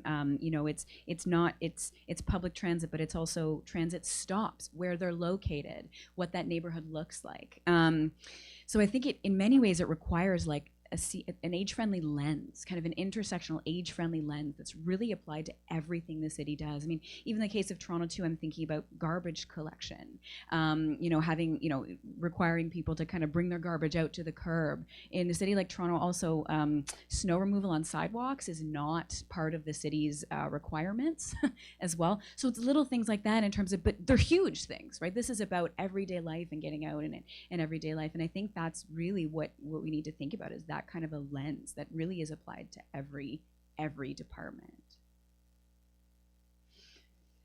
I mean, this is so in the city planning department, there are requirements to kind of do community-based planning. So when there's a development project that comes in, they look at what are the different facilities around, and so there isn't something of an effort, but it's not an age-friendly lens, right? And so it is happening, in some ways, but it's not kind of a holistic replanning of a transit system kind of thing, which is really what we need, as you're mentioning, what we really need to think about. Yeah. About the transit, I just want to say about the transit system that we're facing a problem. If you look at, for example, mobility, you mentioned mobility. From the early 60s, when the metro was created and built in Montreal, the people that were advocating for the people who had mobility problems, the physically handicapped, put a lot of lobbying effort to try to make sure that the new metros would be accessible, and it didn't happen. So now today we're talking about 40 years later, 50 years later, we're still at metro stations that are not accessible to the people who are on wheelchairs. So I just wanted to add that. Huge problem. Je vais juste compléter 30 secondes pour dire qu'il y a aussi une grande priorité qui est nommée, qui est ouvertement nommée de la nouvelle administration, de travailler à la mobilité. D'ailleurs, tout l'organigramme de la ville a été revu et l'enjeu de la mobilité prend vraiment toute sa place. Donc, je pense que ça va être une part de réponse à ce que vous nommez là. Également, dans une des actions du plan, et je vais la nommer, parce qu'un autre des éléments qui est ressorti lors de la consultation, c'est la tarification du transport, parce qu'il y a énormément de villes qui font des efforts au niveau de la tarification du transport pour les personnes aînées. Donc, il y a vraiment une action claire qui est de faire des représentations pour l'étude de modèles de tarification sociale du transport en commun pour que ça soit accessible à Montréal. Donc, il y a du travail qui se fait en ce sens-là. So we have one last question lined up, but I'll ask you to be very, very brief because we're already at 11. So there was one question and then your responses very quickly. J'avais beaucoup de choses à dire, mais je vais essayer de focuser. On parle d'isolement. On veut identifier, je suis sur un comité pour contrer l'isolement dans la ville de Pointe-Claire et un de nos enjeux, c'est d'identifier les gens qui sont isolés. Alors, avez-vous des suggestions? On a regardé, on a des idées, des propositions, mais c'est un enjeu parce que il y a des gens qui ne veulent pas se faire identifier. On a des organismes qui peuvent nous aider, mais avez-vous des idées? L'avez-vous déjà fait? Et aussi, deuxième point que je voulais apporter, c'est que en plus d'avoir des programmes, des fois, ça a des fins, on n'a plus de budget, les programmes arrêtent, on met des choses en place. Je suis sur le conseil des aînés de Pierrefonds aussi, donc Nadia, je le connais bien. Mais moi, ce que je pense qu'on devrait aussi regarder, parler, puis c'est un peu ce que vous avez mentionné, Madame, c'est sur nos valeurs de société, parce que des programmes, c'est une chose, mais je pense qu'il faut que ça devienne quelque chose de fondamental. Il faut revenir à nos mentalités du petit village où on s'entraide. Je pense que c'est très important, puis de regarder un projet américain qui s'appelle Village to Village, où les gens travaillent ensemble pour rester dans leur maison le plus longtemps possible, et comment on peut s'entraider dans notre quartier. Je pense qu'il faut regarder ça aussi. Il ne faut pas toujours penser à des projets gouvernementaux. Alors, deux ou trois points que je vous ai mentionnés. Merci. Merci. J'aimerais simplement répondre sur les MADA à travers le monde. Il y a plusieurs modèles très intéressants. On a vu par exemple la Grande-Bretagne qu'on a mobilisé les postiers pour la question de l'isolement social. C'était un problème énorme au Royaume-Uni. Et on a vu que les postiers maintenant sont assignés pour aller cogner la porte où sont identifiées les personnes aînées qui vivent seules pour maintenir une surveillance sur l'état de vie et autres. Je crois à travers tous les différents pays, les différentes villes sont trouvées des solutions intéressantes où les fonctionnaires municipaux peuvent participer activement dans une surveillance sur ce qui se passe par rapport à l'isolement social. Au Canada, on a un comité fédéral, provincial et territorial qui a été créé il y a 2 ans. Moi-même, je suis membre de ce comité qui regarde la question de l'isolement social des aînés comme étant un défi très important. Donc, il y a à travers le Canada beaucoup d'efforts qui sont faits pour attaquer cette question-là, comment on va faire pour qu'on puisse mieux améliorer la situation de l'isolement social. C'est un problème assez grave ici à travers tout le Canada. Merci beaucoup. Merci pour vos questions. Thank you all for your contributions, for your ideas, for your thoughts, for your passion about this issue. It has been my pleasure to moderate this panel. I am told that you are reconvening here at 11:30. So thank you all for being here. Please join me in thanking our panelists.